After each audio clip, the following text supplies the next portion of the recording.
Hi everyone, I thought I would just have a quick chat to you. First of all, I'd like to say Happy New Year, and I hope everybody had a lovely Christmas and a lovely New Year. But of course, I have lots of clients, readers and friends who are affected by the fires in Australia at the moment, and lots of us are now affected by the smoke.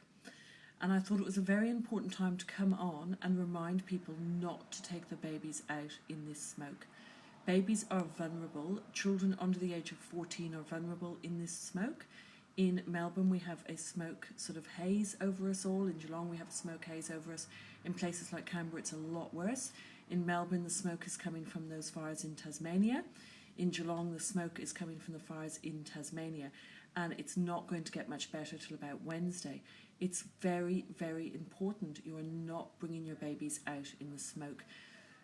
You might go out and think, that you're okay in the smoke and that it's not really affecting you, but your baby is much smaller and the amount of blood that they have in their body is different to us. So this little bit of smoke exposure to them is massive.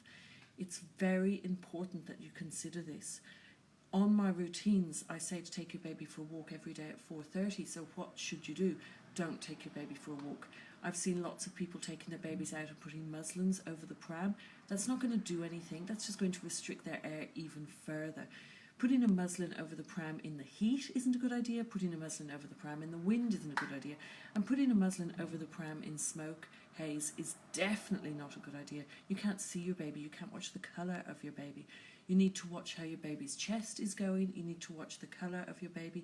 You need to watch their hands and make sure that your baby is healthy. You can't do that if you have a muslin over the pram. You need to not go outside. You need to keep your babies indoors if you can.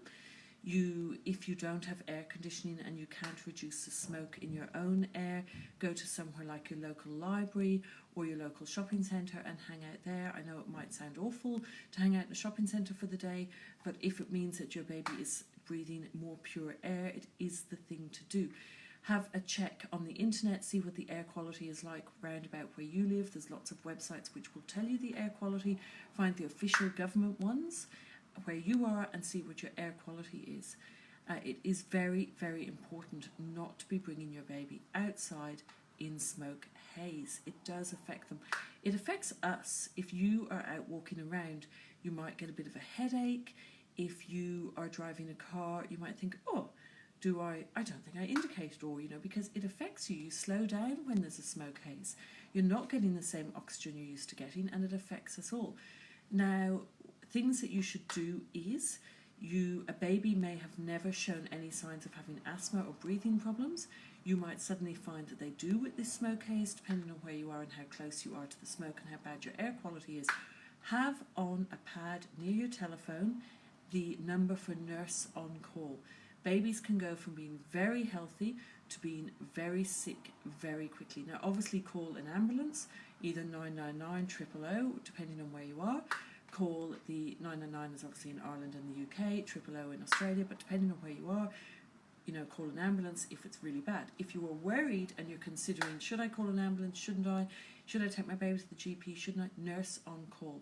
Make sure you have the phone number for nurse on call ready so that if you need it, you're not panicking looking for it. And you can call them and have a chat and see, what you should do and, if it's worth taking your baby to hospital or to your GP. They will help you. They'd much rather you call them because you're worried than you not call them and your baby go downhill too fast. Now, what do you do at the 4:30 walk? So at the 4:30 walk, you can pop your baby on your chest, tap their back to the rhythm of your heartbeat and sit and cuddle them for that sleep. You could put them in a pram and rock them in the house for that sleep. You could put them in a swing, but stay with them. Keep them supervised. Stay with them at that 4:30 nap. If you're allowing them to sleep somewhere that isn't as safe as their cot, you need to stay with them and supervise them. But it is very important you're not doing that pram nap out and about while there is smoke haze. It's important that you keep an eye on what the smoke is doing in your area, what your air quality is. And it's important that you remember babies who aren't getting the right amount of oxygen may have a little bit of a headache, so they might be more cranky than normal, or they may even start coughing and wheezing. It's important that you remember to keep an eye on them and that you have the phone numbers at hand in case you need to act, in case your baby and goes downhill very quick, very fast. Of course, lots of people, this won't affect them. The babies will be fine, you'll be fine, you'll just, be able to smell it, and it will affect you a tiny bit. But some babies, it will actually really affect them. So you need to be ready, be prepared. You're always best to be prepared and know what you're going to do if things don't look too good. And the other thing that we have to be very careful with is our pets. Dogs do lots of things with smelling. They can tell what time of the day it is. They can tell if it's daytime, nighttime. When you go to work in the morning and then people say that, the dog was at the door, it must have sensed you coming, it's your smell. If you work on a shift and you leave the house for 10 hours every single day, the dog knows what the house smelt like when you were there and how much of the smells disappeared. It knows the 10 hours is nearly there, you're about to come back because the smell has got so weak.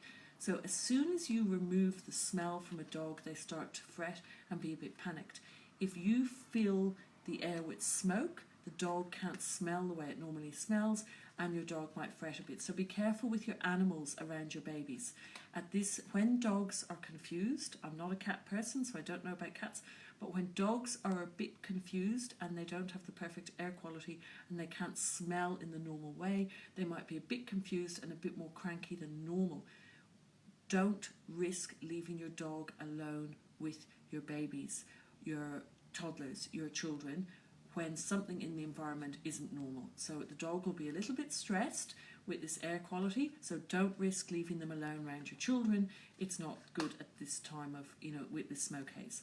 Now remember, don't be going out walking at 4:30 with the smoke haze.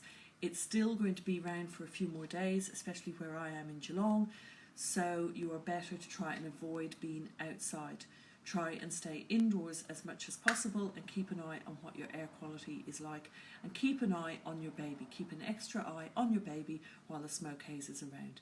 Thank you for listening. Bye.